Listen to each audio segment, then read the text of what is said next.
So I think the common thing that we tend to find, or even myself, is the stigma. That's a repeated term that is constantly being thrown out, but it's also important because that is one of the main problems. You could talk to someone and they're afraid to open up because they might think that, if you ask them, that they're going to be seen as crazy or unstable, or many of the other words that define them as something that they're not. Most people might be even afraid to even voice it because either they haven't themselves figured out what's wrong, or they just don't know how to deal with it.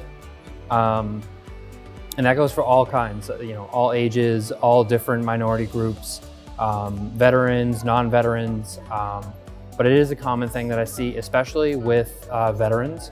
Working with veterans, I've seen a lot of veterans voice that they're not too comfortable with explaining or talking because they're afraid that they're going to be seen as point blank crazy.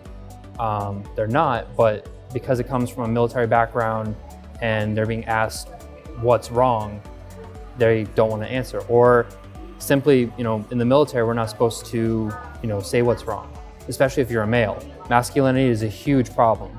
And when you combine masculinity with the veteran population, you're supposed to act a certain way, you're supposed to know what to do, what to say, and you're not supposed to act without going out of those boundaries. But again, this doesn't just involve veterans, this involves all kinds. Young kids, older adults. A lot of older adults may be hesitant about opening up to a younger adult or a younger child, not necessarily a child, but even a teenager.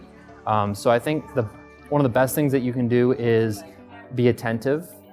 Don't be assertive, because it may come off that you're trying to force them into a conversation that they don't want to have. A lot of people, most times they want someone there just to listen or just to be there in the moment, and that helps.